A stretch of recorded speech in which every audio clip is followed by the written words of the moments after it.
The South by Southwest Interactive Festival just wrapped up in Austin, and Wynter Mitchell from Pop Rocket is here to give her take on this year's festival and how it reflects the tech world right now.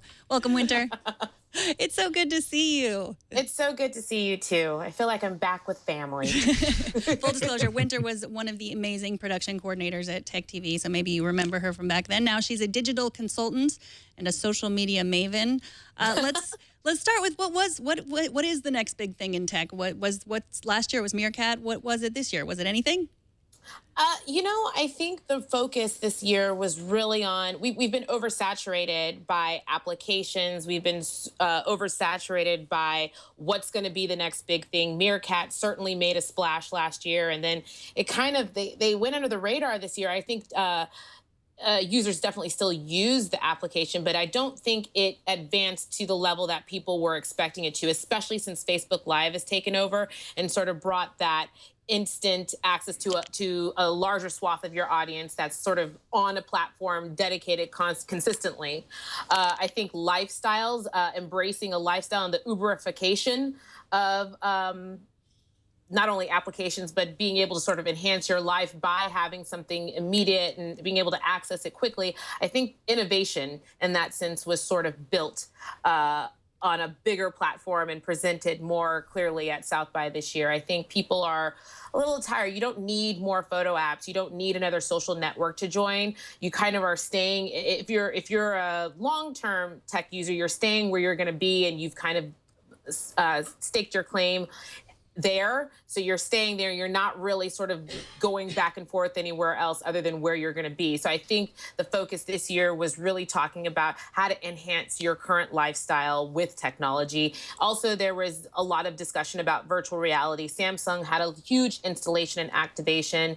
A lot of networks really put some money into making sure that they were represented during interactive as they went into film and music. And then also drones. There weren't a lot of drones in the air, but there was definitely a lot of drone discussion talking about that, especially in the case of when we're talking about privacy.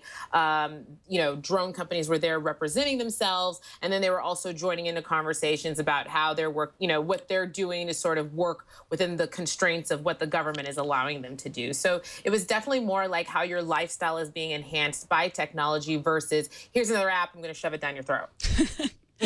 So, Tim, I know you were only there for one day, but did you get a similar feel when you were there? Yeah, absolutely. I unfortunately had to leave pretty early, so I didn't get to see too much. But VR was absolutely everywhere, which was pretty impressive to see. Wynter, was there one VR demo that kind of stood out to you as being ahead of the rest? Or was there anything that stood out to you in that regard? I live in Hollywood, so I like dazzle and I like free drinks.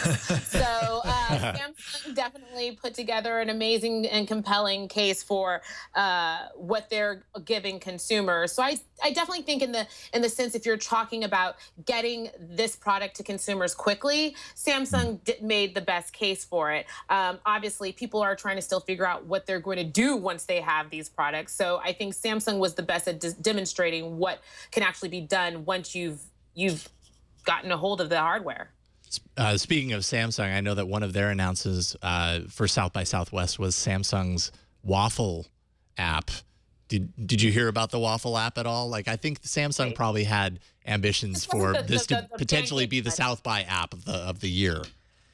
I didn't hear about it. So okay. It well, there you go.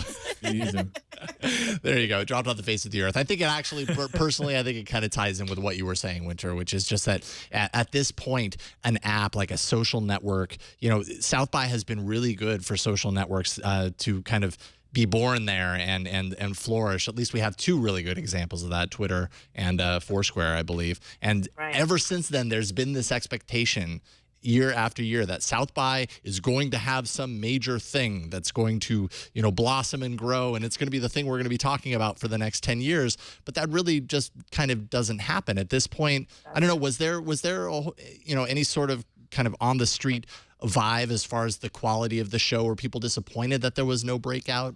Something? I think that South by Interactive is still getting its bearings.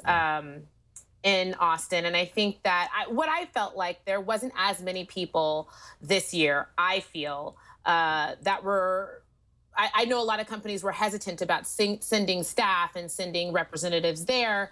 I think that has to do with a lot of things. It's expensive. Let's just be honest. It's not something that can be done in an economical way, really, without a lot of planning. But I also think that if you don't have anything to really talk about, and there's not like an update to your app, or there's not a new product announcement about the application, and especially because a lot of the larger platforms are still kind of in this weird growing pains, Twitter in particular, I think it's better to just stay away and kind of not make yourself known if you can help it, because you don't want to have people start asking a ton of questions. So I think, a lot of companies were down there, but they weren't readily to just get on the stage and start talking, interjecting themselves into anything without a huge announcement to follow it. Right. So since Tech TV, you've worked in the film industry. Has the interactive, is it bigger, or is it still smaller than the film part of South by?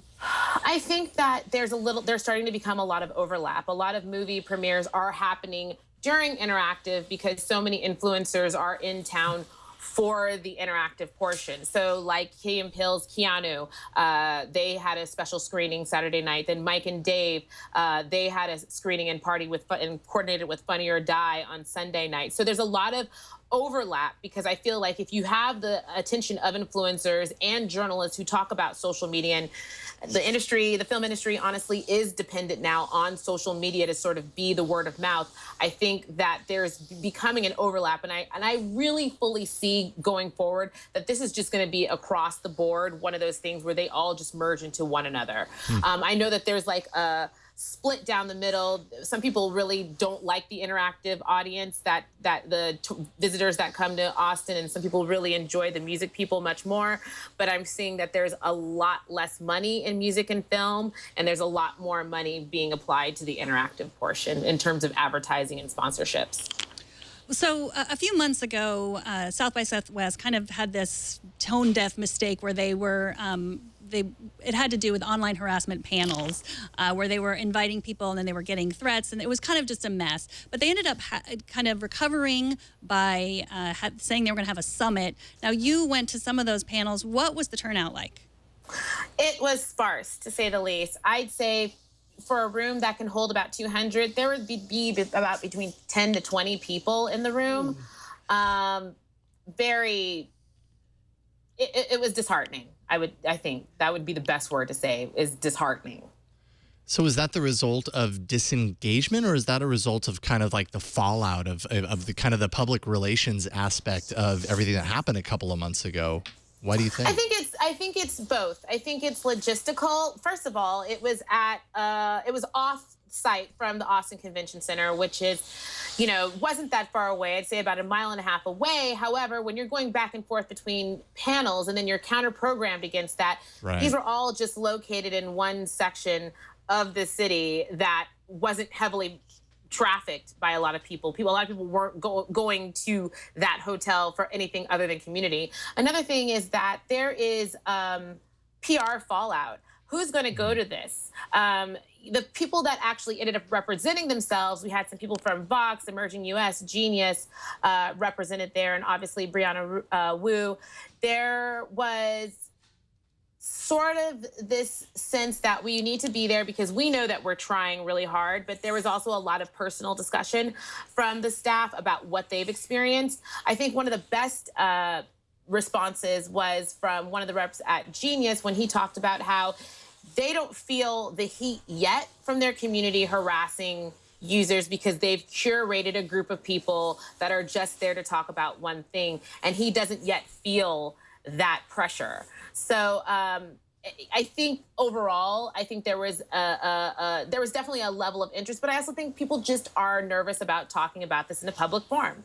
Yeah, that is true. Yeah, I mean, maybe small groups is the way to go because then you can control them in some way. But yeah, it is. You feel like you say the word Gamergate and all of a sudden, you become a target, which is unfortunate. Right. And, Gamergate, it goes beyond just gaming. Women are experiencing this on a multitude of platforms, and anybody from any group and when it comes to women can talk about a specific type of harassment. So I think there's also that, like the larger population women might not game. So they think that this is sort of only reserved for a section or a faction of women that are actual gamers. But the reality is Gamergate has sort of become, in my opinion, a term that can sort of cut across all of the types of harassment that are represented online. It was disappointing that they weren't there, but it was very interesting that of the panels that were represented, there was a lot of press now talking about what did South by not do their best to make sure that this was attended well? Did they not do right by the panelists? Do I think this is going to happen again? No, I don't even think that this might have been the right venue for it. But I think it did open a discussion. I think there is just a matter of trying to figure out how to have this conversation, protect the panelists, and protect and still have something come out of it that will actually benefit people so they don't feel like they're just sitting there not actually getting a solution.